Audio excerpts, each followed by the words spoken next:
LDFിൽ അങ്ങനെ ട്രാൻസിഷൻ ചെയ്യാൻ പറ്റാത്തത് കൊണ്ട് പിണറായി വിജയനെ പിടിച്ച് കെട്ടി വെച്ചിരിക്കുകയാണ്. സത്യത്തിൽ അദ്ദേഹത്തിന് വയ്യ, പക്ഷേ പോവല്ലേ പോവല്ലേ എന്ന് പറഞ്ഞ് അച്ഛാ പോവല്ലേ കൊണ്ട് നിർത്തിയിരിക്കുകയാണ്. കാരണം വേറെ ആളില്ല. അപ്പം ഞങ്ങൾക്ക് ആ പ്രശ്നമില്ല.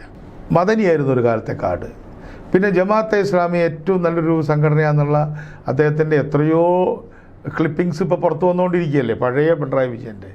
അപ്പോൾ അദ്ദേഹം വിചാരിച്ചത് എന്താണ്, ഇതൊക്കെ തനിക്കെടുത്ത് ഈ റമ്മി കളിക്കുന്ന പോലെ മേശപ്പുറത്തിടാനും വേണ്ടി വന്ന് എടുക്കാനും ഒക്കെ പറ്റുന്ന ഒരു പൊളിറ്റിക്കൽ റമ്മി കളിക്കാനുള്ള ഒരു ജോക്കറാണ് മൈനോറിറ്റി.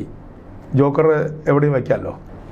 വീട്ടിൽ വരുന്ന വന്യമൃഗങ്ങളെ കൊല്ലാം എന്നതിനെക്കുറിച്ച് ഞങ്ങൾ കൊല്ലണമെന്നില്ല, ഇഷ്ടമുള്ളത് ചെയ്യാം. ഇപ്പം എനിക്ക് പന്നികളെ ഇഷ്ടമാണെങ്കിൽ എൻ്റെ വീട്ടിൽ പന്നികൾ വന്നോട്ടെ. എൻ്റെ പറമ്പിൽ 1.5 ഏക്കറുള്ള 2 ഏക്കറുള്ള പറമ്പിൽ ഒരു പാമ്പോ പന്നിയോ ആനയോ കടുവയോ വന്നാൽ എനിക്ക് കൈകാര്യം ചെയ്യാം. ഒന്നുകിൽ എനിക്ക് വളർത്താം, അല്ലെങ്കിൽ എനിക്കതിനെ സ്നേഹിക്കാം. അപ്പം കർഷകൻ്റെ ഭൂമി കരമടച്ച ഭൂമിയാണ് അല്ലേ? അപ്പം ഞാനിപ്പോൾ ഈ ജാഥയിൽ ഉയർത്തിയൊരു മുദ്രാവാക്യം എൻ്റെ വകയായിട്ട്, കാട്ടുമൃഗങ്ങൾ കാട്ടിൽ. കാട്ടുമൃഗങ്ങളുടെ സ്ഥലം ഏതാ? കാട്ടിൽ നിർത്താനുള്ളൊരു ആവാസ വ്യവസ്ഥ അതാരാ ചെയ്യണ്ടേ? കർഷകനാ ചെയ്യണ്ടേ? ഭരണകൂടം, ഗവൺമെൻറ്. അതാണ് ഗവർണൻസ്. ഒരു പ്രൊഫഷണൽ കോളേജല്ലേ വെറ്ററിനറി കോളേജ്? ഒരു പ്രൊഫഷണൽ കോളേജല്ലേ? ഒരു കുട്ടിയെ കസാരയിൽ പിടിച്ച് കെട്ടി സഹപാഠികൾ 3 ദിവസം തല്ലി, ആ കുട്ടി മരിച്ചു. പോസ്റ്റ്മോർട്ടം ചെയ്തപ്പോൾ ഡോക്ടർ പറഞ്ഞെന്താ അറിയോ? ഒരു തുള്ളി വെള്ളമോ ഒരു കഷ്ണം ഭക്ഷണമോ ഇല്ലാത്ത ഒരാമാശയം ഞാൻ ആദ്യമായിട്ട് കണ്ടു.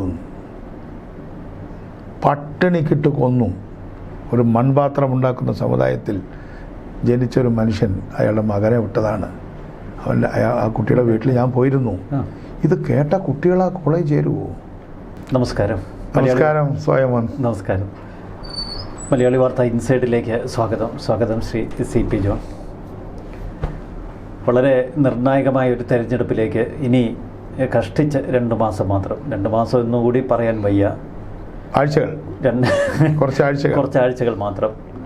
ഏറെ നിർണായകമാണ് UDFന്, പ്രത്യേകിച്ച് UDFിലെ ഘടകകക്ഷികൾക്ക് ഈ തെരഞ്ഞെടുപ്പ്. കഴിഞ്ഞ 2 വട്ടം കേരള ഭരണത്തിൽ നിന്ന് മാറി നിൽക്കേണ്ടി വന്ന ഐക്യജനാധിപത്യ മുന്നണി ഇക്കുറി വലിയ പ്രതീക്ഷയിലാണ്. തദ്ദേശ ഭരണ തെരഞ്ഞെടുപ്പിൽ കിട്ടിയ ഉശിരൻ വിജയം, ഇപ്പോൾ കേരളത്തിൽ നിലനിൽക്കുന്ന ആ ഭരണവിരുദ്ധത, ഏത് മേഖലയിലേക്ക് കടന്നു ചെല്ലുമ്പോഴും അസ്വസ്ഥരായ ഒരു വലിയ ജനവിഭാഗത്തിൻ്റെ പ്രതിഷേധ സ്വരം, പുതുയുഗയാത്ര കടന്നു ചെല്ലുന്ന ഇടങ്ങളിലൊക്കെ കാണുന്ന അപൂർവമായ ജനത്തിരക്ക്, തിക്കും തിരക്കും എന്നൊക്കെ പറഞ്ഞുകൊണ്ടുള്ള പുതിയ പ്രയോഗങ്ങൾ ഇപ്പോൾ സമൂഹ മാധ്യമങ്ങളിലും ചാനലുകളിലുമൊക്കെ സജീവമായ കാലഘട്ടം. കേരളത്തിൻ്റെ ഒരു പൊതു അവസ്ഥ എങ്ങനെയാണ് അങ്ങേക്ക് അനുഭവപ്പെടുന്നത് ഇപ്പോൾ? കേരളത്തിൽ ഇപ്പോൾ ഐക്യജനാധിപത്യ മുന്നണിക്ക് നല്ല ഒരു അന്തരീക്ഷമാണുള്ളത്. അപ്പോൾ ഞാനെപ്പോഴും ആവർത്തിക്കുന്നത് കൊണ്ട് അത് ചില വിരസമാവും. ബൈ ഇലക്ഷനുകളെല്ലാം ജയിച്ചു, ചേലക്കര ഒഴികെ. പക്ഷെ ചേലക്കരയിലും വിജയകരമായിരുന്നു അതിൻ്റെ പെർഫോമൻസ്. 20,000 വോട്ട് കൂടുകയാണ് ചെയ്തത്. അത് കഴിഞ്ഞിടയ്ക്ക് പാർലമെൻറ്റ് തിരഞ്ഞെടുപ്പ് നടന്നു, നല്ല പെർഫോമൻസ് ആയിരുന്നു. ഇവിടെ BJP കൊമ്പുകുലിക്ക് വന്ന തിരുവനന്തപുരത്ത് 2 മന്ത്രിമാരും തോറ്റുപോയി. ആറ്റിങ്ങലും തോറ്റുപോയി, തിരുവനന്തപുരം തോറ്റുപോയി. തൃശ്ശൂർ ഒരു സ്ലിപ്പ് ആകെ കൂടെ പറ്റിയത്. അതേപോലെ തന്നെ പഞ്ചായത്ത് മുനിസിപ്പൽ തിരഞ്ഞെടുപ്പുകൾ പാർലമെൻറ്റ് UDFനാണ് ആണെങ്കിൽ പഞ്ചായത്ത് LDFന് എന്നുള്ളൊരു പാറ്റേൺ ഉണ്ട്. നിയമസഭ മാറി ഇങ്ങനെയാണ് നമ്മുടെ ഒരു പതിവ് പാറ്റേൺ.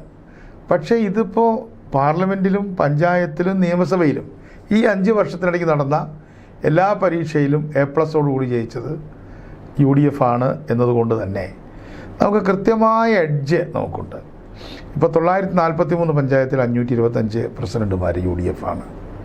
കോർപ്പറേഷനുകൾ എന്നെ പോലെ അത്ഭുതപ്പെടുത്തിയത്, ഒറ്റ കോർപ്പറേഷനിൽ CPMന് ഭൂരിപക്ഷമില്ല. അതേസമയം UDFന് 4 സ്ഥലത്ത് ഭൂരിപക്ഷമുണ്ട്. ഒരിടത്ത് BJPക്ക് കഷ്ടിച്ച് ഒരു നെക്ക് ടു നെക്ക് വന്നു. അപ്പോൾ ഭൂരിപക്ഷമുള്ളത് UDFന് മാത്രമേ ഉള്ളൂ. അപ്പോൾ ആ അർത്ഥത്തിൽ വി ആർ സിറ്റിംഗ് പ്രറ്റി, ഞങ്ങൾ നല്ല രീതിയിലാണ് നിൽക്കുന്നത്. അപ്പോൾ അതിൻ്റെ തുടർച്ച നിയമസഭയിലുണ്ടാകും എന്ന് പ്രതീക്ഷിക്കുന്നതിൽ തെറ്റില്ല. തീർച്ചയായിട്ടും അതിനുള്ള അഡ്വാൻറ്റേജ് ഉണ്ട്. കഴിഞ്ഞ തവണത്തെ തെരഞ്ഞെടുപ്പ് റിസൾട്ടായിട്ട് പഞ്ചായത്തായിട്ട് തട്ടിച്ചു നോക്കിയാൽ വളരെ പുറകിലായിരുന്നു. അതുതന്നെയാണ് ഞങ്ങളൊക്കെ അന്ന് പറഞ്ഞു പഞ്ചായത്ത് LDF പോയിക്കോട്ടെ ഞങ്ങൾ ജയിക്കുന്നൊക്കെ പറഞ്ഞെങ്കിലും ഏതാണ്ട് പഞ്ചായത്ത് പാറ്റേൺ തന്നെയാണ് നിയമസഭാ പാറ്റേണിലും നമ്മൾ റിഫ്ലക്റ്റ് ചെയ്തത്. തീർച്ചയായിട്ടും ഇവിടെ പ്രകടമായ ഒരു രണ്ട് വ്യത്യാസങ്ങൾ. ഒന്ന്, CPM ഒരു കേഡർ പാർട്ടിയാണ്, അതിനൊരു നാഥനുണ്ട്, കപ്പിത്താനുണ്ട് പിണറായി വിജയൻ. മറ്റ് നേതാക്കളെ ഉയർത്തിക്കാട്ടാനില്ല എന്നൊക്കെ പറയുമ്പോഴും ഒരു ക്യാപ്റ്റൻസി പിണറായിയിൽ തന്നെ ഇപ്പോഴും പിണറായിയിൽ തന്നെ നിക്ഷിപ്തമാണ്. മറുവശത്ത് ഒരു ആൾക്കൂട്ട പാർട്ടിയായി മാത്രം കോൺഗ്രസ് നിൽക്കുന്നു, വലിയൊരു ആൾക്കൂട്ടമായി UDF നിൽക്കുന്നു. ഈ നമ്മൾ പറയുന്ന ഈ പുതുയുഗ യാത്ര പോലും ജഗപുക യാത്ര എന്നൊക്കെ സമൂഹ മാധ്യമങ്ങൾ പരിഹസിക്കുന്നത് പോലെ ആൾക്കൂട്ടം ഇരമ്പി വരുന്നു, എന്തൊക്കെയോ തിക്കും തിരക്കും ബഹളവും ഉണ്ടാകുന്നു. ഒരു നായകനില്ല എന്നൊരവസ്ഥ UDF അനുഭവിക്കുന്നുണ്ടോ? ആൾക്കൂട്ടം ഒരു കുറ്റമല്ല. ഞാൻ ഒരൊറ്റ അനുഭവം പറയാം. ഞാൻ എല്ലാ കഥയും പറയും. ഞാനതിൽ 10 ദിവസം പങ്കെടുത്തു. ഇന്ന് ഞാനതിന് ലീവ് എടുത്ത് നിൽക്കുകയാണ്. ഞാനതിലത്തൊരു സ്ഥിരം യാത്ര ചെയ്ത ഒരാളാണ്. എന്നെ ഏറ്റവും അതിശയിപ്പിച്ച മണ്ഡലം എലത്തൂർ മണ്ഡലമാണ്. ഇതുവരെ ജയിക്കാത്ത മണ്ഡലം. എലത്തൂർ, ബാലുശ്ശേരി, പേരാമ്പ്ര തുടങ്ങിയിട്ടുള്ള CPM കൊയിലാണ്ടി. എലത്തൂർ ഒരു LDF ഘടകകക്ഷിയുടെ കയ്യിലിരിക്കുന്ന അതൊക്കെ ആയിരക്കണക്കിന് ആളുകൾ ആൾക്കൂട്ടമായിട്ട് വരുന്നത് ഞങ്ങളുടെ കുറ്റമല്ല. പിന്നെ നിങ്ങൾ പറഞ്ഞതുപോലെ UDF ഒരു ട്രാൻസിഷൻ സ്റ്റേജാണ്. ഇപ്പോൾ കരുണാകരൻ, ആൻ്റണി, ഉമ്മൻചാണ്ടി, വയലാർ രവി. അതിൽ ആൻ്റണിയും വയലാർ രവിയും അവരൊരു റിട്ടയർമെൻറ്റ് രീതിയിലാണല്ലോ ഉള്ളത്. പക്ഷേ ആൻ്റണി ആക്റ്റീവായിട്ടുണ്ട്, പക്ഷേ റോഡിൽ ക്യാമ്പയിനിലില്ല. അപ്പോൾ ഒരു 4 പേരുടെ ഒരു മാറ്റം, ട്രാൻസിഷൻ. പക്ഷേ ആൻ്റണി ട്രാൻസിഷൻ മാനേജ് ചെയ്യുന്നതിൻ്റെ കൂടെ ഉണ്ട്. ഇപ്പോൾ ട്രാൻസിഷൻ സ്റ്റേജാണ്. LDF എടുത്ത് നോക്കൂ. LDFിൽ അങ്ങനെ ട്രാൻസിഷൻ ചെയ്യാൻ പറ്റാത്തത് കൊണ്ട് പിണറായി വിജയനെ പിടിച്ച് കെട്ടി വെച്ചിരിക്കുകയാണ്. സത്യത്തിൽ അദ്ദേഹത്തിന് വയ്യ, പക്ഷേ പോവല്ലേ എന്ന് പറഞ്ഞ് അച്ഛാ പോവല്ലേ കൊണ്ട് നിർത്തിയിരിക്കുകയാണ്. കാരണം വേറെ ആളില്ല. അപ്പോൾ ഞങ്ങൾക്ക് ആ പ്രശ്നമില്ല. അപ്പോൾ പിണറായി വിജയൻ അദ്ദേഹം ട്രാൻസിഷൻ്റെ വിധേയനാവേണ്ട ഒരാളാണെങ്കിലും അദ്ദേഹത്തെ പിടിച്ചു വച്ചിരിക്കുന്നു. 2, ശങ്കരക്കുറുപ്പ് വിമർശിക്കപ്പെട്ടു എന്ന് പറഞ്ഞ പോലെ ആദ്യമായി പിണറായി വിജയൻ പാർട്ടിക്കകത്ത് വിമർശിക്കപ്പെട്ടു. VS അച്യുതാനന്ദനാൽ വിമർശിക്കപ്പെട്ടതല്ല. ഇപ്പോൾ എവിടെ നിന്നൊക്കെയോ വിമർശനം വരികയാണ്. പാലക്കാട് ജില്ലയിലെ ഓരോ അസംബ്ലി മണ്ഡലത്തിലും ചെറിയ പൊട്ടിത്തെറികൾ ഉണ്ടാവുകയാണ്. ഇപ്പോൾ ഞങ്ങളുടെ ഒരു എക്സ്പീരിയൻസ് എന്താ പറഞ്ഞാൽ, കൊഴിഞ്ഞാമ്പാറ എന്ന് പറയുന്ന ഒരു കിഴക്കൻ പഞ്ചായത്ത് അറിയാമല്ലോ. അവിടെ CPM കുറേ ആളുകൾ മത്സരിക്കുന്നു കോൺഗ്രസുമായി ചേർന്നുകൊണ്ട്. അവരെന്നോട് ചിഹ്നം ചോദിച്ചു, CMPയോട്. ഞാൻ 7 ചിഹ്നം കൊടുത്തു. 6 ആളും ജയിച്ചു. 6 ആളും എന്നെ അത് ചെയ്യിപ്പിച്ചു. അപ്പോൾ എന്ന് പറഞ്ഞ പോലെ കൊഴിഞ്ഞാമ്പാറ എന്ന സ്ലീപ്പി വില്ലേജ്, ആ വില്ലേജിൽ മുതൽ ഇങ്ങോട്ട് എല്ലായിടത്തും പ്രശ്നങ്ങളും പ്രതിസന്ധികളുമാണ്. ഇപ്പോൾ ഇവിടെ തിരുവനന്തപുരത്ത് തന്നെ ഇവിടെ ഉണ്ടായിട്ടുള്ള CPM പരാജയം ഭയാനകമല്ലേ. 55 സീറ്റിൽ നിന്ന് 29 സീറ്റിലേക്കുള്ള പതനം. മാത്രമല്ല ജില്ലാ കമ്മിറ്റിയിലൊക്കെ അതിരൂക്ഷമായി പിണറായി വിജയൻ്റെ ഏറ്റവും അടുത്ത, പേര് പറയുന്നില്ല, താങ്കൾക്ക് ഊഹിക്കാം, ഏറ്റവും അടുത്ത ആളുകളെ വരെ പേരെടുത്ത് ക്രിട്ടിസൈസ് ചെയ്യാണ്. പിണറായി വിജയൻ്റെയും MV രാഘവൻ്റെയും എല്ലാം തട്ടകം ആയിരുന്നല്ലോ പയ്യന്നൂർ. അദ്ദേഹം പയ്യന്നൂർ MLA ആയിരുന്നു. പിണറായി MVR പയ്യന്നൂർ MLA ആയിരുന്നു. ആ പയ്യന്നൂരിലെ സ്ഥിതി എന്താ? അവിടെ പാർട്ടിക്കകത്ത് കണക്ക് ചോദിച്ച് ഏരിയ സെക്രട്ടറി പുറത്തു വരികയാണ്. അകത്ത് കണക്ക് ചോദിക്കുകയും പുറത്തു വന്ന് പ്രസംഗിക്കുകയും ചെയ്യുമ്പോൾ ഗോവിന്ദ മാഷ് ഞങ്ങൾക്ക് കണക്ക് തരാൻ മനസ്സില്ല എന്ന് പറഞ്ഞാൽ അതൊരു മറുപടിയല്ല. അങ്ങേയറ്റത്തെ വിസ്ഫോടനാത്മകമായ സംഭവങ്ങൾ അവിടെ നടന്നുകൊണ്ടിരിക്കുന്നു. പക്ഷേ ഞങ്ങളെ സംബന്ധിച്ചിടത്തോളം അങ്ങനെയുള്ള പ്രശ്നങ്ങളൊന്നുമില്ല. ഞങ്ങളൊരു ടീമുണ്ട്. അപ്പോൾ അതാണ് സതീശൻ ഇതൊക്കെ മനസ്സിൽ വെച്ചിട്ടാണ് ടീം UDF എന്നൊരു വാക്ക് പറഞ്ഞത്. അദ്ദേഹം പറഞ്ഞല്ലോ, പ്രതിപക്ഷ നേതാവ് എന്നുള്ള നിലയ്ക്ക് അധികാരത്തിലെത്തിയിട്ട് കോൺഗ്രസ് ഹൈക്കമാൻഡിന് ഒരു മെത്തഡുണ്ട്. ആ മെത്തഡ് അനുസരിച്ച് തീരുമാനങ്ങൾ എടുക്കുന്നു. അദ്ദേഹം തന്നെ പറഞ്ഞുകൊണ്ട് പിന്നെ കൺഫ്യൂഷൻ ഇല്ല. ഇപ്പോൾ പലതരം യൂണിറ്റുകൾ, ഘടകങ്ങൾ, കാര്യങ്ങളൊക്കെ വന്നു. AICC വളരെ, എൻ്റെയൊക്കെ അനുഭവത്തിൽ ഇങ്ങനൊരു എക്സ്പീരിയൻസ് ഇല്ല. ഓരോ അസംബ്ലി മണ്ഡലവും എടുത്ത് പരിശോധിച്ച് അതിന് ചാർജുകാരെ വെച്ചിട്ടുള്ള ഒരു മെത്തേഡിലാണ്. നിങ്ങൾ കേഡർ എന്ന് പറഞ്ഞല്ലോ, മോർ ദാൻ എ കേഡറാണ് കോൺഗ്രസ് വർക്ക് ചെയ്യുന്നത്, ഡാറ്റാ ബേസ്ഡ് ആയിട്ട്, അങ്ങേയറ്റം ഡാറ്റാ ബേസ്ഡാണ്. അപ്പം അതുകൊണ്ട് ഞങ്ങൾ വളരെ കോൺഫിഡൻ്റ് ആണ്. പിന്നെ മുസ്ലിം ലീഗിൻ്റെ പെർഫോമൻസ് മലപ്പുറം ജില്ലയിൽ 0 ആണ് പ്രതിപക്ഷത്തിൻ്റെ എണ്ണം. അല്ല, ഈ വടക്കൻ മലബാറിൽ മുസ്ലിം സമുദായത്തിൻ്റെ ഒരു കൺസോൾട്ടേഷനാണ് നമ്മളിപ്പോൾ ഈ കാണുന്ന ആൾക്കൂട്ടം. വടക്കൻ കേരളത്തിൽ മാത്രമല്ല, ന്യൂനപക്ഷങ്ങളെ വഞ്ചിക്കുകയാണ് പിണറായി വിജയൻ ചെയ്തത്. ന്യൂനപക്ഷങ്ങൾ എന്ന് പറഞ്ഞാൽ അദ്ദേഹത്തിന് കളിക്കാനുള്ള ഒരു കാർഡാണ് എന്ന് അദ്ദേഹം കരുതി. ഒരു കാലത്ത് അദ്ദേഹം ഭയങ്കര ന്യൂനപക്ഷ പ്രേമിയായിരുന്നു. അപ്പോൾ നമുക്കറിയാമല്ലോ, 2021 മാത്രമല്ല, അതിന് പുറകോട്ടെടുത്തോളൂ. മദനിക്ക് വേണ്ടി അദ്ദേഹം കുറ്റിപ്പുറത്ത് കാത്തിരുന്നില്ലേ? നമ്മൾ മറന്നു പോകരുത്. ഇതൊക്കെ രാഷ്ട്രീയ മറവി എന്ന് പറയുന്നത് ഒരു കുറ്റമല്ല. അപ്പോൾ മദനിയായിരുന്നു ഒരു കാലത്തെ കാർഡ്. പിന്നെ ജമാഅത്തെ ഇസ്ലാമി ഏറ്റവും നല്ലൊരു സംഘടനയാണെന്നുള്ള അദ്ദേഹത്തിൻ്റെ എത്രയോ ക്ലിപ്പിങ്സ് ഇപ്പോൾ പുറത്തു വന്നുകൊണ്ടിരിക്കുകയല്ലേ, പഴയ പിണറായി വിജയൻ്റെ. അപ്പോൾ അദ്ദേഹം വിചാരിച്ചത് എന്താണ്, ഇതൊക്കെ തനിക്കെടുത്ത് ഈ റമ്മി കളിക്കുന്ന പോലെ മേശപ്പുറത്തിടാനും വേണ്ടി വന്ന് എടുക്കാനും ഒക്കെ പറ്റുന്ന ഒരു പൊളിറ്റിക്കൽ റമ്മി കളിക്കാനുള്ള ഒരു ജോക്കറാണ് മൈനോറിറ്റി. ജോക്കർ എവിടെയും വയ്ക്കാമല്ലോ. പക്ഷേ പിണറായിയുടെ CPM-ൻ്റെ മറ്റൊരു കണക്കുകൂട്ടൽ കൂടി നമ്മൾ ഒന്ന് പരിശോധിക്കണ്ടേ? ഭൂരിപക്ഷ സമുദായത്തെ കൈവിട്ടുകൊണ്ടുള്ള ഒരു കളി, അത് BJP വളരാൻ കേരളത്തിൽ ഒരു സാധ്യത കൂട്ടില്ലേ? അത് ഞാൻ പറഞ്ഞത്, നിങ്ങൾക്ക് ഇതിനകത്തൊരു സ്ഥിര സമീപനം ആവശ്യമുണ്ട്. ഇത് ജോക്കറെ വയ്ക്കുന്ന ലാഘവത്തിൽ നിങ്ങൾ മൈനോറിറ്റിയെയും മെജോറിറ്റി എടുത്ത് കളിക്കരുത്, റമ്മി കളിക്കരുത്. നിങ്ങൾക്കൊരു സ്ഥിരം പോളിസി വേണം. എന്താണ് ഭൂരിപക്ഷം, എന്താണ് ന്യൂനപക്ഷം, എന്താണ് SC, എന്താണ് ST. അപ്പോൾ മൈനോറിറ്റിക്ക് മൈനോറിറ്റിയുടേതായ അവകാശങ്ങൾ ആര് കൊടുക്കുന്നുണ്ട്? ഭരണഘടന കൊടുക്കുന്നുണ്ട്. ആ മൈനോറിറ്റി ലിംഗ്വിസ്റ്റിക് മൈനോറിറ്റിയും കൂടിയാണ്. ഭരണഘടനയിൽ എവിടെയും റിലീജിയസ് മൈനോറിറ്റി എന്ന് പറഞ്ഞിട്ടില്ല. Linguistic and religious minorities. അപ്പോൾ മൈനോറിറ്റികൾക്കൊരു പ്രാധാന്യമുണ്ട്. മറ്റ് രാജ്യങ്ങളിൽ, ഇപ്പോൾ അമേരിക്കയിൽ മൈനോറിറ്റികൾക്ക് പ്രാതിനിധ്യം, താങ്കൾ കാനഡയിൽ നിന്നല്ലേ വരുന്നത്, കാനഡയിൽ മൈനോറിറ്റികൾക്ക് പ്രാതിനിധ്യമുണ്ട് ഇല്ലേ? ഇല്ലേ? ഇവിടെ നിന്ന് മൈനോറിറ്റിയെ എതിർക്കുന്നവർക്ക് പോലും അവിടെ മൈനോറിറ്റി സ്റ്റാറ്റസ് ഉണ്ട്. യൂനോ ബെറ്റർ, എന്നെക്കാൾ അറിയാമല്ലോ. കോൺട്രാക്ട്, പ്രൈവറ്റ് കമ്പനികളുടെ കോൺട്രാക്റ്റിൽ പോലും ഏഷ്യൻ കമ്മ്യൂണിറ്റീസിന് റിസർവേഷൻ ഉണ്ട് ഇല്ലേ സ്വയമാൻ? എനിക്കതേക്കുറിച്ച് ഉണ്ട്, അമേരിക്കയിലുണ്ട്. അതായത് ഏഷ്യൻ മൈനോറിറ്റികൾ ഒരു കോൺട്രാക്റ്റിന് വേണ്ടി അപേക്ഷിച്ചാൽ അവർക്ക് പ്രിഫറൻസ് ഉണ്ട്. ഏഷ്യൻ നല്ല എല്ലാവർക്കും ഉണ്ട്. അപ്പോൾ മൈനോറിറ്റിയെ പരിഗണിക്കുക എന്നുള്ളത് ജനാധിപത്യത്തിൻ്റെ ഒരു ക്യാരക്ടറിസ്റ്റിക്കാണ്. എന്നാൽ മൈനോറിറ്റിയെ മർദ്ദിക്കുക എന്നത് ഫാസിസത്തിൻ്റെ ക്യാരക്ടറിസ്റ്റിക്കാണ്. അത് മുസ്ലിമിനെ നല്ല അർത്ഥം, മൈനോറിറ്റി എന്നാണ് അർത്ഥം. ഇത് നമുക്ക് കൃത്യമായിട്ട് ബംഗ്ലാദേശിലും പാകിസ്ഥാനിലും കാണാം. അവിടുത്തെ മൈനോറിറ്റിയെ ഏറ്റവും കൂടുതൽ ഉപദ്രവിക്കുന്ന അവിടുത്തെ ഭരണകൂടമല്ലേ. അപ്പോൾ ഭരണകൂടങ്ങൾ മൈനോറിറ്റിയെ പ്രൊട്ടക്റ്റ് ചെയ്യുന്നുണ്ടെങ്കിൽ ആ ഭരണകൂടം ഡെമോക്രാറ്റിക്കാണ്. ഭരണകൂടങ്ങൾ മൈനോറിറ്റിയെ ആക്രമിക്കുകയും അതിലൂടെ ഭൂരിപക്ഷത്തെ സംഘടിപ്പിക്കുകയും ചെയ്യുന്നുണ്ടെങ്കിൽ അത് ഓട്ടോക്രാറ്റിക്കാന്ന് മാത്രമല്ല, അത് ഫാസിസ്റ്റിക്കുമാണ്. അപ്പോൾ അതൊരു സ്ഥിര സമീപനമാണ്. അതിന് പകരം അപ്പീസ്മെൻ്റ് അല്ല വേണ്ടത്, അർഹമായ കാര്യങ്ങൾ എല്ലാവർക്കും എത്തിക്കുക. ഇന്നിപ്പോൾ ഭൂരിപക്ഷ സമുദായത്തിലെ ആളുകൾക്കും സംവരണം വന്നു അല്ലേ? ഉണ്ട്. PWSൻ്റെ സംവരണത്തെക്കുറിച്ച് പല വിമർശനങ്ങളും വരുന്നുണ്ട്. OBCയെക്കാളും കുറഞ്ഞ മാർക്കിൽ EWSന് പൊസിഷൻ കിട്ടുന്നുണ്ടെന്നുള്ള സ്റ്റാറ്റിസ്റ്റിക്സ് വരുന്നുണ്ട്. പക്ഷേ it is a law of the നേഷനാണ് അല്ലേ? അപ്പോൾ EWSന് ഇപ്പോൾ ഉള്ള സംവരണം ഇപ്പോൾ ഉണ്ടല്ലോ, അതൊരു പുതിയ കാര്യമല്ലേ? അപ്പോൾ അതിലൂടെ സംവരണം അംഗീകരിക്കപ്പെടുകയാണ് ചെയ്തത്. പക്ഷെ അവിടെ സാമ്പത്തിക ഒരു മാനദണ്ഡം അല്ല, സംവരണം സാമ്പത്തികം എന്നുള്ളതിൻ്റെ അഡ്ജക്റ്റീവാ. അതിൻ്റെ ക്രിയാപദം സംവരണമാണ് അല്ലേ? വെർബ് സംവരണമാണ്, അല്ലെങ്കിൽ നൗൺ സംവരണമാണ്. അതിൻ്റെ ക്രിയയും സംവരണമാണ്, മറ്റേത് അഡ്ജക്റ്റീവാണ്. അപ്പോൾ അതുകൊണ്ട് ഞാൻ പറഞ്ഞു വന്നത്, നമ്മുടെ ലോ ഓഫ് ദ ലാൻഡ് എന്താണ് എന്ന് നോക്കിയിട്ട് മൈനോറിറ്റിക്ക് അർഹമായത് കൊടുക്കുന്നത് ജനാധിപത്യത്തിൻ്റെ ലക്ഷണമാണ്.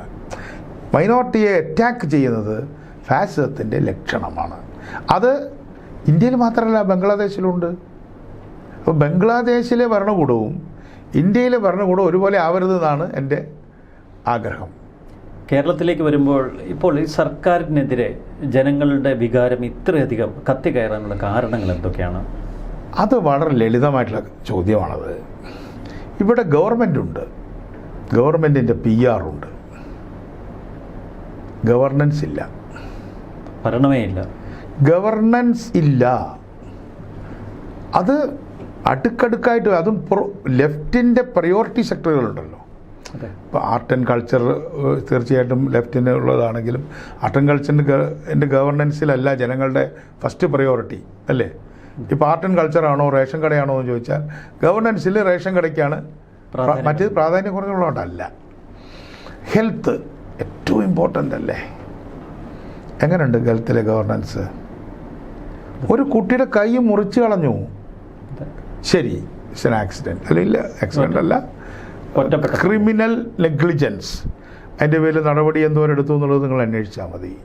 ഓക്കെ, ആ കയ്യ് വെച്ചു കൊടുത്തത് പ്രതിപക്ഷ നേതാവാണ്. സ്വയം ഒന്ന് ആലോചിച്ച് നോക്കൂ. ആ കുട്ടിക്ക് കയ്യ് വെക്കാൻ ലക്ഷക്കണക്കിന് രൂപ വേണം. ശരിക്കും ഉപയോഗിക്കാൻ പറ്റുന്ന കൈയാണ്. വെച്ചു കൊടുത്തത് ഓപ്പോസിഷൻ ലീഡറാണ്. മുഖ്യമന്ത്രി പോയോ കുട്ടിയുടെ അടുത്ത്? മുഖ്യമന്ത്രി ആ കുട്ടിയെ കൊണ്ട് വിളിച്ചോ? രക്ഷാകർത്താക്കളെ വിളിച്ചോ? കുട്ടിയെ വിളിച്ച് കാണിക്കണമെന്നില്ല. അപ്പോൾ ഗവർണൻസിൻ്റെ ഫെയിലിയർ അല്ലേ. ഒന്ന് കൈ മുറിച്ചത് ഒരു ഫെയിലിയർ, അതിനെ കോമ്പൻസേറ്റ് ചെയ്യാത്തത് വേറെ ഫെയിലിയർ അല്ല. ഇതിനെല്ലാം മുഖ്യമന്ത്രി ഇടപെടണം. അതിനല്ലേ ഒരു ആരോഗ്യമന്ത്രി സംസ്ഥാനത്ത് ഒരു സംവിധാനം ഉള്ളത്. ആരോഗ്യമന്ത്രി ഇല്ലേ? ആരോഗ്യമന്ത്രി വിളിച്ചിരുന്നു. വിളിച്ചിട്ട് കൈവച്ചു കൊടുത്തോ? കൈവെക്കാനുള്ള ആലോചന തുടങ്ങിയായിരിക്കും. അപ്പോഴേക്കും വേറെ ആൾക്കാർ വെച്ചു. അത് പിറ്റേ ദിവസം അല്ല വയ്ക്കുന്നത്. ഞാൻ പറഞ്ഞത് ഇപ്പോൾ ഇവിടെ മെഡിക്കൽ കോളേജിലെ ഒരു പ്രോ ലെഫ്റ്റ്, അങ്ങനെ പറയാൻ തെറ്റില്ലല്ലോ, ഒരു പ്രൊഫസർ തന്നെ പറയുകയാണ് ഇവിടെ ഒരു സാധനം വാങ്ങിക്കാൻ പറ്റുന്നില്ല. എന്താ കാരണം? മരുന്ന് വാങ്ങിക്കുന്ന ഒരു കമ്പനിയിലേക്ക് കൊണ്ടുപോയി. അത് UDFൻ്റെ കാലത്തല്ല ചെയ്തത്, പക്ഷേ UDF അത് തുടർന്നു. ഇപ്പോൾ അത് പരിശോധിക്കേണ്ടതാണത്. അത് ശ്രീമതി ടീച്ചറുടെ കാലത്തിൽ ഒരു മരുന്ന് കമ്പനി തുടങ്ങി, മരുന്ന് വാങ്ങിക്കൽ കമ്പനി. മരുന്ന് ഉണ്ടാക്കുന്ന കമ്പനിയാണെങ്കിൽ തിരക്കിട്ടില്ല, അവർക്ക് പൈസ കൊടുത്തിട്ടില്ല.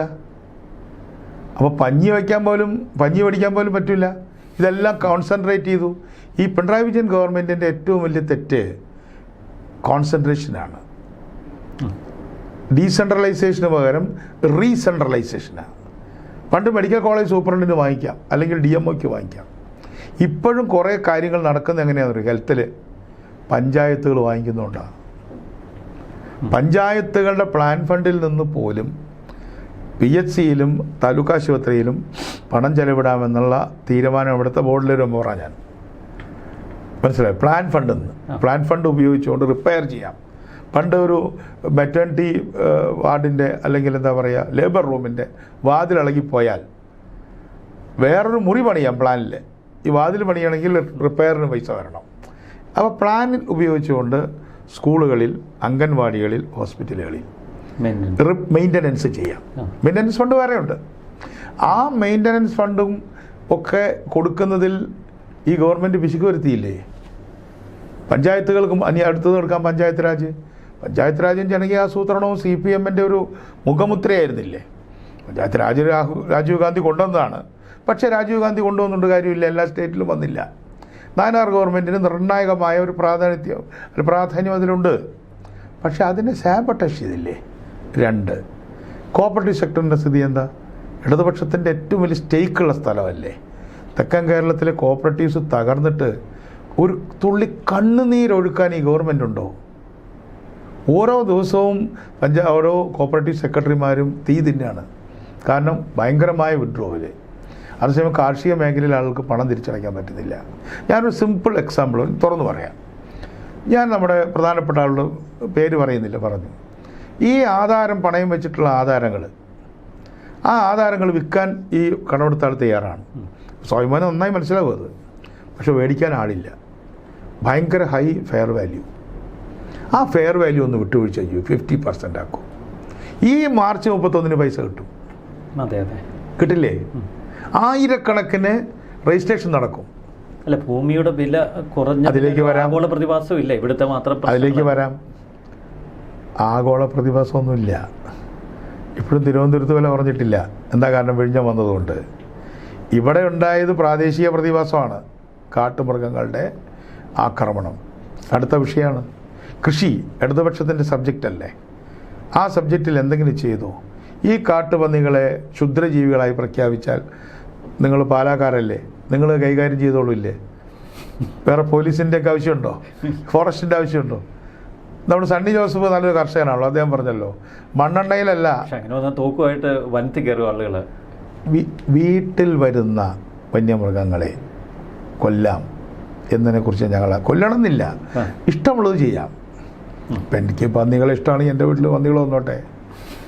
എൻ്റെ പറമ്പിൽ 1.5 ഏക്കറുള്ള 2 ഏക്കറുള്ള ഒരു പറമ്പിൽ ഒരു പാമ്പോ പന്നിയോ ആനയോ കടുവയോ വന്നാൽ എനിക്ക് കൈകാര്യം ചെയ്യാം. ഒന്നുകിൽ എനിക്ക് വളർത്താം, അല്ലെങ്കിൽ എനിക്കതിനെ സ്നേഹിക്കാം. അപ്പം കർഷകൻ്റെ ഭൂമി കരമടച്ച ഭൂമിയാണ് അല്ലേ? അപ്പം ഞാനിപ്പോൾ ഈ ജാഥയിൽ ഉയർത്തിയൊരു മുദ്രാവാക്യം എൻ്റെ വകയായിട്ട്, കാട്ടുമൃഗങ്ങൾ കാട്ടിൽ. കാട്ടുമൃഗങ്ങളുടെ സ്ഥലം ഏതാ? കാട്ടിൽ നിർത്താനുള്ളൊരു ആവാസ വ്യവസ്ഥ അതാരാ ചെയ്യണ്ടേ? കർഷകനാ ചെയ്യണ്ടേ? ഭരണകൂടം, ഗവൺമെൻറ്. അതാണ് ഗവർണൻസ്. Next is labour. തൊഴിലാളി വർഗ പാർട്ടിയല്ലേ? എന്താ ലേബർ ബോർഡുകളുടെ സ്ഥിതി? 19 മാസമായി ലേബർ വെൽഫെയർ ഫണ്ട് ബോർഡിൽ, നിർമ്മാണ തൊഴിലാളി ക്ഷേമനിധി ബോർഡിൽ ലോൺ പെൻഷൻ കിട്ടിയിട്ട് 3.5 ലക്ഷം പെൻഷൻകാരാണ്. ഞാനൊരു യൂണിയൻ്റെ സെക്രട്ടറിയാണ്. യൂണിയൻ കമ്മിറ്റിക്ക് പോലെ ആൾക്കാർ വരാതായി തുടങ്ങി. അല്ല, അവിടെ വലിയ തുക ഈ കെട്ടിട നിർമ്മാതാക്കളും മറ്റുള്ളവരും ഒക്കെ കുടിശ്ശിക വരുത്തിയിരിക്കുന്നു. ഗവർണൻസ് അല്ലേ? ഇലക്ഷൻ വരാൻ പോകും അവരൊക്കെ അല്ല, ഇലക്ഷൻ ഇപ്പം ഇപ്പോഴല്ലേ വരും? നേരത്തെ ഉണ്ടായിരുന്നല്ലോ. 10 കൊല്ലമാണ് കിട്ടി. 10 കൊല്ലം കിട്ടിയ ഗവൺമെൻറ് ഏത്? അച്യുതമേനോന് ശേഷം അല്ലേ? അച്യുതമേനോന് പോലും 10 കൊല്ലം കിട്ടിയില്ല. ഒത്തിരി കാര്യങ്ങൾ ചെയ്യാമായിരുന്നു. അപ്പോൾ governance failure in health, labour, forest, അഗ്രികൾച്ചറിലെ ഒരു കടലാസ് കൊടുക്കുക നെൽകൃഷിക്കാർക്ക്. അതിനെന്താ വിളിക്കുന്നത്? Paddy receipt sheet. ഈ ഷീറ്റ് കൊണ്ടുപോയ വല്ല കാര്യമുണ്ടോ? പണ്ട് കച്ചീട്ട് കൊടുക്കുക എന്ന് പറയും. അല്ല, ബാങ്കിൽ കൊടുത്താൽ ലോൺ കിട്ടും. സോയമ്മൻ എന്ത് പഠിച്ചിട്ടാ പറയണേ? ഇത് ലോണാണ്. ശരിക്കും കാർൽ മാർക്സ് ഒക്കെ കേട്ടിരുന്നത് പൊട്ടിച്ചിരിക്കുമായിരുന്നു. അപ്പം ഞാൻ മൂലധനത്തിൽ കുറച്ച് വർക്ക് ചെയ്ത ആളാണല്ലോ, കുറച്ചല്ല നല്ലോണം. ചരക്ക് പണം ചരക്ക്, അതെ അല്ലേ? ചരക്ക് പണം ചരക്ക്, പണം ചരക്ക് പണം. ഇതാണ് മൂലധനത്തിൻ്റെ ചർച്ചാ വിഷയം. ഇവിടെ എന്താണെന്നറിയോ? ചരക്ക് കടം കടം. ചരക്ക് കൊടുത്തിട്ട് കടം കിട്ടുന്ന ഏതെങ്കിലും ലോകത്തൊരു ഇക്കോണമി ഉണ്ടോ? ഞാൻ നെല്ല് ഉൽപ്പാദിപ്പിച്ചു. ആ ഉൽപ്പാദിപ്പിച്ചിട്ട് ഞാനത് ഗവൺമെൻറ്റിന് കൊടുക്കുമ്പോൾ പറയാണ്, നീ തന്നെ കടം എടുത്തോളാൻ. അതിന് വേറെ ശുപാർശ വേണോ? അതിൻ്റെ ഫലമായിട്ട് ജനങ്ങളെന്താ ചെയ്യണമെന്നറിയോ? വേറെ കുറച്ച് നെല്ല് വിൽക്കാൻ തുടങ്ങി. അപ്പം മില്ലുകാർക്ക് സന്തോഷമായി. ഗവർണൻസ് അല്ലേ? ഞാനൊരൊറ്റ വാക്കിലേക്ക് വരികയാണ്. അപ്പോൾ ഫെയിലിയർ ഓഫ് ഗവർണൻസ് അതെല്ലായിടത്തും ഓവർ ആർച്ചിങ് ആണ്. ഇനി നമ്മുടെ ഇപ്പോൾ താങ്കൾ പകുതി കാനഡയിലും പകുതി ഇവിടെ ആണല്ലോ. ഇവിടെ തന്നെ കൂടുതൽ. എന്നാലും അറിയാമല്ലോ കാനഡയെക്കുറിച്ച്. ഏറ്റവും കൂടുതൽ കുട്ടികൾ പോയത് കാനഡയ്ക്കല്ലേ? എന്തൊരു ക്ലൈമറ്റാണ് അവിടുത്തെ അല്ലേ? വിൻ്ററൊക്കെ കടുപ്പമല്ലേ? താങ്കളുടെ നാട് സെൻട്രൽ ടൗൺ കൂടുതലല്ലേ? അവിടെ കോളേജ് കുട്ടികളുണ്ടോ? ഇല്ല, മിക്ക ബാച്ചുകളിൽ കുട്ടികളില്ല. പണ്ടൊക്കെ ഞങ്ങളൊക്കെ SFIയുടെ പ്രസിഡന്റ്, ഞാൻ സിൻഡിക്കേറ്റ് മെമ്പറായിരുന്നു. ഞങ്ങളൊക്കെ വലിയ ഗമയിലാണ്. ഞങ്ങൾ പിന്നെ ഫിസിക്സിനൊരു കുട്ടികളുടെ എണ്ണത്തിലും കുറവുണ്ട്. ഇപ്പോൾ ഈ മനുഷ്യൻ്റെ ഉൽപ്പാദനം അതുകൊണ്ടൊന്നുമല്ല, ആ പ്രൊപ്പോർഷനിലല്ല കുറഞ്ഞിട്ടുള്ളത്. ആ പ്രൊപ്പോർഷനിലാണ് കുറയുന്നുള്ളത്, നാച്ചുറലാണ്. പക്ഷെ അതാദ്യം കുറയേണ്ടത് സ്കൂളിലല്ലേ? എന്നോട് പറയുമ്പോൾ ശ്രദ്ധിച്ചു വേണം പറയാൻ. അവസാനമല്ലേ കോളേജിൽ കുറയണ്ടേ? സ്കൂളിൽ കുറയുന്ന മാതിരിയാണോ കോളേജിൽ കുറയണേ? അല്ല. കോളേജുകളിൽ physics, chemistry, maths, zoology, botany പ്രശസ്തമായ സയൻസ് സ്ഥാപനങ്ങളാണ് അല്ലേ, ഡിപ്പാർട്ട്മെൻറ്റുകൾ. കുട്ടികളില്ല. ഒന്നുകിൽ ഇത് പഠിച്ചിട്ട് കാര്യമില്ല, ഇല്ലെങ്കിൽ കുട്ടികൾക്ക് ഇത് പഠിക്കാൻ പറ്റുന്നില്ല. അത് കോവിഡാണോ കാരണമെന്ന് മാത്തമാറ്റിക്സ് ടീച്ചർമാരൊക്കെ കുലങ്കഷമായിട്ട് ഞാൻ അന്വേഷിക്കുന്നുണ്ട്. ഇവർക്ക് എന്താ മാത്തമാറ്റിക്കൽ ലോജിക്ക്. പക്ഷെ സുവോളജിക്ക് എന്താ പ്രശ്നം? പാലയിൽ പോലും കുട്ടികളില്ല. പാലാ സെന്റ് തോമസിലൊക്കെ ഒരു സീറ്റ് കിട്ടുക എന്ന് പറഞ്ഞാൽ നമ്മുടെ കരിക്കുലം അടിമുടി പരിഷ്കരിക്കേണ്ട ഒരു കാലഘട്ടത്തിലാണ്. ഗവർണൻസ് അല്ലേ? പക്ഷെ അതിൽ ഇതെല്ലാം ഒരുപാട് ഘടകങ്ങളുണ്ട്. ഇതെല്ലാം ഗവർണൻസ് അല്ലേ വിഷയം? അതെ. ഓട്ടോണമസ് കോളേജ് ഗവർണൻസ് ഇഷ്യൂ അല്ലേ? അപ്പോൾ ഈയിടെ ഒരു ഓട്ടോണമസ് കോളേജ് എന്തോ സിലബസിൽ കുറച്ച് മാറ്റം വരുത്തി അവർക്ക് 5 ലക്ഷം രൂപ ഫൈൻ അടിച്ചു. 5 ലക്ഷം രൂപ. അതാണ് ഗവർണൻസ്. അല്ല, എഞ്ചിനീയറിംഗ് കോളേജുകൾ മിക്കതും പൂട്ടിക്കിടക്കും. എഞ്ചിനീയറിംഗ് കോളേജ് പൂട്ടി പോളിയാക്കി, ITI ആക്കി, പിന്നെ മൊത്തത്തിൽ പൂട്ടി. ഇനി എന്താ കോളേജിനകത്ത് നടക്കുന്നത്? ക്യാമ്പസിനകത്ത് ക്യാമ്പസ് ഫാസിസം അല്ലേ? അല്ല, ഇടയ്ക്ക് ഇവിടെ പിള്ളേർ കുറഞ്ഞുകൊണ്ട് നമ്മൾ ലണ്ടനിൽ നിന്നും വിദേശ യൂറോപ്യൻ യൂണിയൻ രാജ്യങ്ങളിൽ നിന്നൊക്കെ പിള്ളേരെ ഇങ്ങോട്ട് കൊണ്ടുവരാനുള്ളൊരു നീക്കം നടത്തി. അതും പാളി. എങ്ങനെ കൊണ്ടുവരും സ്വയം മോനെ? ഇപ്പം എൻ്റെ 2 കുട്ടികളും വിദേശ സർവകലാശാലയിൽ പഠിച്ച കുട്ടികളാണ്. അവരിവിടെ കോട്ടൺ ഹില്ലിൽ മലയാളം മീഡിയത്തിൽ പഠിച്ചവരാണ് സ്കൂളിൽ. ഇവിടെ പല മഹാന്മാരായ കമ്മ്യൂണിസ്റ്റ് നേതാക്കളും മലയാളം മീഡിയത്തിലൊന്നും പഠിപ്പിച്ചിട്ടില്ല. ഞാൻ പേരൊന്നും പറയുന്നില്ല. പലരുടെയും മക്കൾക്ക് മലയാളം വായിക്കാൻ അറിയില്ല. ആരുടെയെന്ന് ചോദിച്ചാൽ ഞാൻ ഇത് കഴിഞ്ഞിട്ട് പറഞ്ഞുതരാം. ഞാൻ പബ്ലിക്കായിട്ട് പറയാറില്ല. ഞാൻ എൻ്റെ പേഴ്സണൽ സ്റ്റോറി പറയല്ല. നമ്മൾ പുറത്തു പോകുന്നതല്ല പ്രശ്നം, മറ്റുള്ളവരകത്ത് വന്നാൽ മതി. പക്ഷെ എങ്ങനെ അകത്ത് വരും? ഒരു പ്രൊഫഷണൽ കോളേജല്ലേ വെറ്ററിനറി കോളേജ്? ഒരു പ്രൊഫഷണൽ കോളേജല്ലേ? ഒരു കുട്ടിയെ കസാരയിൽ പിടിച്ച് കെട്ടി സഹപാഠികൾ 3 ദിവസം തല്ലി, ആ കുട്ടി മരിച്ചു. പോസ്റ്റ്മോർട്ടം ചെയ്തപ്പോൾ ഡോക്ടർ പറഞ്ഞെന്താ അറിയോ? ഒരു തുള്ളി വെള്ളമോ ഒരു കഷ്ണം ഭക്ഷണമോ ഇല്ലാത്ത ഒരാമാശയം ഞാൻ ആദ്യമായിട്ട് കണ്ടു. പട്ടിണിക്കിട്ട് കൊന്നു. ഒരു മൺപാത്രം ഉണ്ടാക്കുന്ന സമുദായത്തിൽ ജനിച്ചൊരു മനുഷ്യൻ അയാളുടെ മകനെ വിട്ടതാണ്. ആ കുട്ടിയുടെ വീട്ടിൽ ഞാൻ പോയിരുന്നു. ഇത് കേട്ട കുട്ടികൾ ആ കോളേജ് ചേരുമോ? അപ്പോൾ ഇതൊക്കെ, അപ്പോൾ അത് ഗവർണൻസ് അല്ലേ? ഇപ്പം ഇന്നലെ മിനിഞ്ഞാന്താ അവിടെ ഉണ്ടായത്?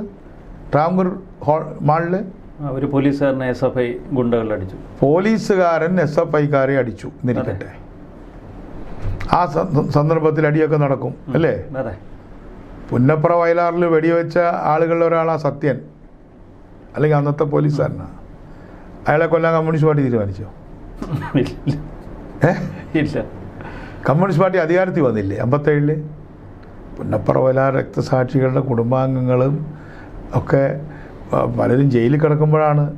കളത്തിൽ വേലാതി നായരായിരുന്നു പുന്നപ്ര വയലാറിലെ കമ്മ്യൂണിസ്റ്റുകാർക്ക് വേണ്ടിയിട്ട് ഹാജരായത്. അതറിയാമോ? NSSൻ്റെ പ്രസിഡൻറ്റ്.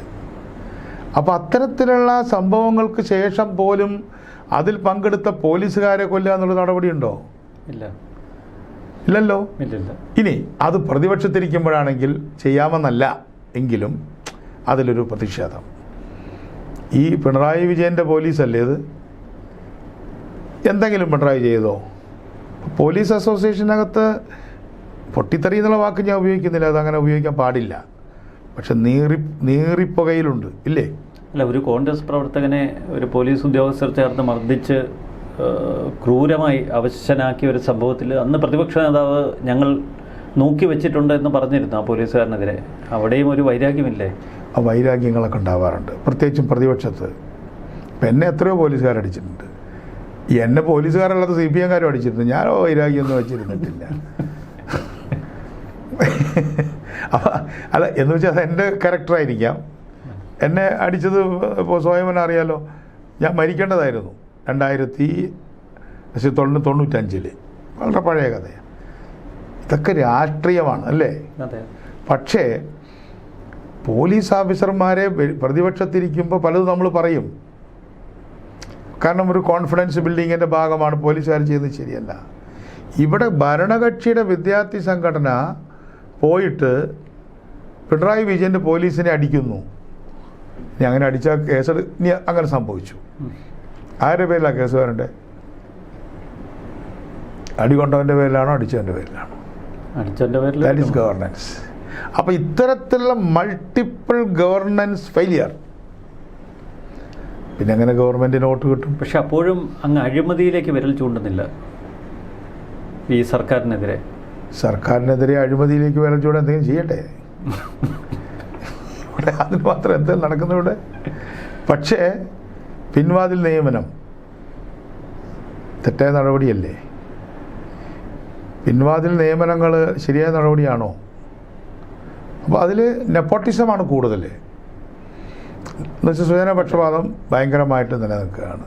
ഇനി ഒരു കാര്യം കൂടെ താങ്കളുടെ ശ്രോതാക്കൾ കേൾക്കട്ടെ.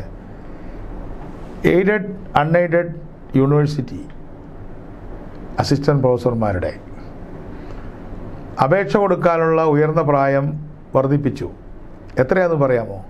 ഞാൻ നിങ്ങളെ ക്വിസ് ചെയ്യാം. എനിക്ക് പറഞ്ഞൊരു അബദ്ധമായിരുന്നില്ല. എന്നാലും വർദ്ധിപ്പിച്ചാലും എത്ര വർദ്ധിപ്പിക്കും ഒരു ഗവൺമെൻറ്? ഒരു ടീച്ചർക്ക് ടീച്ചറായിട്ട് ജോലി കിട്ടാനുള്ള 56 വയസ്സ് റിട്ടയർ ചെയ്യും. ഏറ്റവും ഉയർന്ന പ്രായം എത്രയായിരിക്കാം? 30 അല്ലെ 35 ഒരു മര്യാദയാണ്. 50 ഉയർത്തി. Take it from me. 50 വയസ്സായി ഉയർത്തി.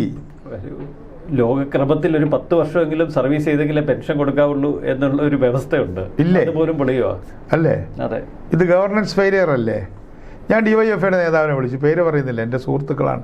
ഞാൻ ഈ ചെറുപ്പക്കാരായിട്ടൊക്കെ സൗഹൃദം ബോധപൂർവ്വം സൃഷ്ടിക്കുന്ന ഒരാൾ. നല്ല കുട്ടികളാണ്. അനിയ, നീ ഇതറിഞ്ഞോ? സഖാവേ, ഞാൻ അറിഞ്ഞിട്ടില്ല. പിന്നെ ആരോട് ചോദിച്ചിട്ട് ഇത് ചെയ്ത്? ഇനി പ്രതിപക്ഷത്തിൻ്റെ ഒരു നേതാവിനെ വിളിച്ച് ഞാൻ ചോദിച്ചു, വിദ്യാർത്ഥി നേതാവിനെ, പേര് പറയുന്നില്ല, അദ്ദേഹം അറിഞ്ഞിട്ടില്ല. അപ്പോൾ 25 വയസ്സുള്ള മകൾക്കും 40 വയസ്സുള്ള അമ്മയ്ക്കും ജോലി അപേക്ഷ കൊടുക്കാം. അപ്പോൾ ഒരു നല്ല ലോകമല്ലേ? നിങ്ങൾ പറയുന്ന അഴിമതിയില്ല, ഇതിനൊക്കെ പുറകിൽ ചില ഡീലില്ലേ? സ്വാഭാവികമായിട്ടുണ്ടാവും. പക്ഷെ അത് ജനങ്ങൾക്ക് മുന്നിൽ അവതരിപ്പിക്കുന്ന പ്രതിപക്ഷമാണ്. പ്രതിപക്ഷത്തിൻ്റെ ഈ കാര്യത്തിലുള്ള കുറവ് ഞാൻ അഗ്രി ചെയ്യുന്നു ഈ വിഷയത്തിൽ. പക്ഷെ ബാക്കി അനേക കാര്യങ്ങൾ പ്രതിപക്ഷം കൊണ്ടുവന്നു, രമേശുള്ളപ്പോഴായാലും സതീശനുള്ളപ്പോഴായാലും. പിന്നെ വല്ല അനക്കമുണ്ടോ? നിങ്ങൾ വിചാരിച്ച അഴിമതിയില്ല. അഴിമതിക്കാളും ഭീകരമല്ലേ കളവ്, തെഫ്റ്റ്. അഴിമതി എന്ന് പറഞ്ഞാൽ ഒരു ട്രാൻസ്ഫർ കൊടുത്തു, ഇത് കൊള്ള. ഇത് നിങ്ങൾ പറയുന്ന അഴിമതിയില്ല, കൊള്ളയുള്ളൂ. ശബരിമലയിൽ നടന്ന ഒരു കാര്യം ഒരു സിനിമയിൽ, സ്വാമി അയ്യപ്പൻ എന്നുള്ള സിനിമയാണല്ലോ ഈ സിനിമ ഇൻഡസ്ട്രിയിലെയും വലിയൊരു റവല്യൂഷനായിരുന്നു. പിന്നീട് അദ്ദേഹത്തിൻ്റെ സുബ്രഹ്മണ്യ സാറിൻ്റെ മകൻ ചന്ദ്രേട്ടൻ മരിച്ചുപോയി. അപ്പോൾ അവിടെ വീട്ടിൽ ചെന്നപ്പോൾ അവരുടെ മക്കളുടെ മക്കളൊക്കെ ആ കുടുംബമായിട്ട് 4 തലമുറയായിട്ട് ബന്ധമുള്ള ഒരാളാണ് ഞാൻ. മക്കളുടെ മക്കളായിട്ട്, അപ്പോൾ മക്കളുടെയും മക്കളായിട്ട്. അപ്പോൾ അവിടെ ചെന്നപ്പോൾ ഫോട്ടോ ഒക്കെ വെച്ചിട്ടുണ്ട്, സ്വാമി അയ്യപ്പൻ്റെ സിനിമ ചിത്രീകരിച്ച്. അത് തന്നെ ഒരു ഭക്തിയുടെ ഒരു ഇതാണ് ആ സിനിമ. ആ സിനിമയിൽ നിന്ന് കിട്ടിയ പൈസയൊക്കെ അവർ കുറേ അവിടുത്തെ വികസനത്തിനൊക്കെ വേണ്ടി കൊടുത്തതായിട്ട് ഞാൻ കേട്ടിട്ടുണ്ട്. മെരിലാൻഡ് ഒരു ചീത്ത സിനിമ എടുക്കാൻ ഒരാൾ തീരുമാനിച്ചിരിക്കട്ടെ, ശബരിമലയെക്കുറിച്ച് ഒരു ചീത്ത സിനിമ എടുക്കാം, ശബരിമലയെ നമുക്ക് വഷളാക്കണം, ഇതുപോലെ എടുക്കുമോ? ഒരിക്കലും ഇല്ല. കാരണം ഇത് വിശ്വസിക്കും ആരെങ്കിലും? ഒരു ക്ഷേത്രത്തിൻ്റെ കട്ടിളപ്പടി പറിക്കുക, വിഗ്രഹം പറിക്കുക, എന്നിട്ട് അത് കൊണ്ടുപോയിട്ട് കോടീശ്വരന്മാരെ വീട്ടിൽ വയ്ക്കുക, അതിന് പൈസ മേടിക്കുക. സിനിമാ നടൻ ജയറാം പാവം നല്ല മനുഷ്യനാണ്, സ്വർണ്ണം ഉരുക്കിയെടുക്കുക. ആദ്യം സ്വർണം പതിക്കാണ്ട് അത് ഉരുക്കാണ്ട് അത് പറിക്കുക. അപ്പം നിങ്ങൾ പറയുന്നത് യാതൊരു അഴിമതിയില്ല. എന്തൊരു ഫലിതമാണ് നിങ്ങൾ പറയുന്നത്. അപ്പം എന്ന് പറഞ്ഞാൽ റാമ്പൻ്റായിട്ടുള്ള റാക്കറ്റീറിങ് ആണ്, ഓരോ റാക്കറ്റുകളാണ്. ആ റാക്കറ്റുകൾ ഇതിൻ്റെ പുറകിൽ പ്രവർത്തിച്ചു എന്നുള്ള കാര്യം വ്യക്തമല്ലേ? ഇപ്പോൾ എനിക്ക് വളരെ വളരെ വളരെ പരിചയമുള്ള ആളാണ് നമ്മുടെ MLA പത്മകുമാർ. എൻ്റെ അതേ ഏജ് ഗ്രൂപ്പാണ്. ഒരു കാലത്ത് പത്തനംതിട്ടയിലെ വലിയ സംഘർഷ ഭൂമിയായിരുന്നു പത്തനംതിട്ട. ഇപ്പോൾ സമാധാനമുണ്ട്. കോൺഗ്രസ് CPM സംഘടനയാണ് മെയിൻ, ചിലർ RSS ആയിട്ട് ഒരുപാട് മരണങ്ങളും സംഘടനകളൊക്കെ ഉണ്ട്. അന്നൊക്കെ ഞാനവിടെ അതിൻ്റെ ഒരു എന്താ പറയുക ചുമതലക്കാരനായിട്ട് അവിടെ ഉണ്ടായിരുന്നു. പത്മകുമാറുടെ അത്രയും ബന്ധമുണ്ട്. എനിക്ക് പ്രയാസമുണ്ട് സത്യം പറഞ്ഞാൽ. പത്മകുമാറിനെയൊക്കെ ജയിലിൽ പോയി ഞാൻ കാണേണ്ടതാണ്, ഒരു സുഹൃത്ത് എന്നാണ് എനിക്ക്. പക്ഷേ രാഷ്ട്രീയത്തിൽ നമ്മൾ പോകുന്നൊരു ഒരു ശരിയല്ലല്ലോ. അദ്ദേഹത്തെ നടപടിയെടുത്തോ? ഇല്ല. നടപടിയെടുത്ത പാർട്ടി ഭരണഘടനയുടെ 19ാം ഖണ്ഡികയിൽ കൃത്യമായിട്ട് പറയുന്നുണ്ട്, ഒരാളുടെ പേരിൽ ഗുരുതരമായ ആരോപണങ്ങൾ ഉന്നയിച്ചാൽ ആ സഖാവിനെ സസ്പെൻഷനിൽ നിർത്തേണ്ടതാണ്. കുറ്റാരോപിതൻ മാത്രമെന്ന ആരോപിതനാണെങ്കിലും ഭരണഘടനയെ ഞാൻ പറയുന്നത്, ഞാൻ എടുത്ത് കാണിക്കണം. CPMൻ്റെ ഭരണഘടന, ഇന്ത്യയുടെ ഭരണഘടനയല്ല. എന്നിട്ട് വേറൊരു ക്ലോസ് പറയുന്നുണ്ട്, ഈ സസ്പെൻഷൻ 3 മാസത്തിലധികം നീണ്ടു നിൽക്കാൻ പാടുള്ളതല്ല. എന്തുകൊണ്ട്? അയാൾക്ക് പറയാനുള്ള അവസരം കൊടുത്ത് ഒന്നുകിൽ അയാളെ പുറത്താക്കണം, അല്ലെങ്കിൽ സസ്പെൻഷൻ ക്യാൻസൽ ചെയ്യണം. പക്ഷെ സസ്പെൻഷൻ ഇമ്മിനൻ്റാ. മനസ്സിലായി. ഞാൻ പറയുന്നത് CPIMൻ്റെ കോൺസ്റ്റിറ്റ്യൂഷൻ്റെ ക്ലോസാണ് പറയുന്നത്, 19-ാം വകുപ്പ്. അപ്പോൾ കുറ്റാരോപിതനായി ഇങ്ങനെ വന്ന് പരസ്യമായി പാർട്ടിക്ക് അപമതിപ്പുണ്ടാക്കുന്ന ഒരു ആരോപണം വന്നാൽ അയാളെ സസ്പെൻഷനിൽ നിർത്തുകയും ആ വിഷയം 3 മാസത്തിനകത്ത് ചർച്ച ചെയ്ത് അകത്തോ പുറത്തോ എന്ന് തീരുമാനിക്കുകയും വേണം. അപ്പോൾ അത്രയും വലിയൊരു ആരോപിതനായ ഒരാൾ പാർട്ടിയുടെ ഘടകത്തിൽ ഉണ്ടാവാൻ പാടില്ല എന്നാണ് അതിൻ്റെ സ്പിരിറ്റ്. ഇപ്പം ടെക്നിക്കലി സ്പീക്കിംഗ് പത്തനംതിട്ട ജില്ലയിലെ ഒരു തീരുമാനം എടുക്കണമെങ്കിൽ പത്മകുമാറിനോട് കൂടെ ചോദിക്കണം. ഇപ്പോൾ അവിടെ സ്ഥാനാർത്ഥി നിശ്ചയിക്കാതിരിക്കട്ടെ, പത്മകുമാറിന് വോട്ടുണ്ട് ജയിലിലാണെങ്കിലും. ജയിലിലാണെങ്കിലും പാർട്ടിക്ക് വോട്ടുണ്ട്. ഒരാളെ വിട്ട് ചോദിക്കും സാറിൻ്റെ അഭിപ്രായം എന്താണെന്ന്. ഇപ്പോഴും പാർട്ടിയുടെ ഒരു നേതാവ്, പാർട്ടിയുടെ നേതാവാണ് വാസു, ഇപ്പോഴും നേതാവാണ്. ഞാൻ അവരോട് വ്യക്തിപരമായ വിരോധം കൊണ്ടല്ല. It's A tragedy. ഒരാളുടെ ജീവിതത്തിൻ്റെ ഒരു നല്ലൊരു ഘട്ടം കഴിയുമ്പോൾ MLA ദേവസ്വം ബോർഡ് പ്രസിഡൻ്റൊക്കെ ആയിട്ട് ജയിലിൽ പോയി കിടക്കേണ്ടി വന്നത് ഗവർണൻസ് ഫെയിലിയർ അല്ലേ? പിന്നെ എവിടെയാണ് ഗവർണൻസ് നടന്നത്? അപ്പോൾ ഒരു പൂർണ്ണ പരാജയം അത് തന്നെയാണ് അങ്ങയുടെ. ഗവൺമെൻറ് ഉണ്ട്, ഗവർണൻസ് ഇല്ല. ഇതാണ് എൻ്റെ സിംഗിൾ ലൈൻ. തീർച്ചയായും. UDF എത്ര സീറ്റ് ഈ തെരഞ്ഞെടുപ്പിൽ നേടും? അതൊരു ട്രിക്കി ക്വസ്റ്റ്യൻ ആണെങ്കിലും ഞാൻ 90+ കാണുന്നുണ്ട്. UDF പരാജയപ്പെട്ടാൽ എന്താവും ഒരു മുന്നോട്ടുള്ള ഒരു പോക്ക്? എങ്ങനെയാണ്? അങ്ങനൊരു ഞാൻ അന്വേഷിച്ച് ചെയ്യുന്നില്ല സിറ്റുവേഷൻ. കാരണം കഴിഞ്ഞ 2021 തന്നെ UDF അധികാരത്തിൽ വരേണ്ടതല്ലേ? ഇപ്പോൾ നമ്മൾ എണ്ണത്തിൽ വലിയ വ്യത്യാസം ഉണ്ടെങ്കിലും 3% വോട്ടല്ലേ ആകെ വ്യത്യാസമുള്ളൂ അല്ലേ? വേറെ 3%. ഒക്കെ നമ്മൾ പലപ്പോഴും ഡിസ്കസ് ചെയ്താണ്. കേരള കോൺഗ്രസിൻ്റെ വ്യതിയാനവും അതുകൊണ്ടാക്കിയിട്ടുള്ള ഒരു ഷിഫ്റ്റും കേരളത്തിൽ അങ്ങേയറ്റം തൊട്ട് ഇങ്ങേയറ്റം വരെ മൈനോറിറ്റികൾക്കിടയിലുണ്ടായ ഒരു കൺസോൾട്ടേഷനും പ്രോ LDF കൺസോൾട്ടേഷനും ഇതുകൊണ്ടൊക്കെയാണല്ലോ ഞങ്ങളിത് മിസ് ചെയ്തത്. ഇപ്പോൾ ആ വക ഫാക്ടേഴ്സ് ഒന്നുമില്ല. മാത്രമല്ല BJPയുടെയും അസെൻഡിങ് ഓർഡർ അല്ലെങ്കിൽ അസെൻഡിങ് മോഡ് മാറി. ഇപ്പോൾ സ്റ്റാഗനൻ്റാണ്. ഇപ്പോൾ നമ്മളൊരു ചുരം കയറി കഴിഞ്ഞാൽ പിന്നെ കയറിക്കൊണ്ടേയിരിക്കുന്നില്ല. ഇപ്പോൾ അവിടെ കണ്ടത് 19% ഉണ്ടായിരുന്നു, അത് 14.25. അമിത്ഷാ കൊടുത്ത ടാർഗറ്റ് എന്താ? 25.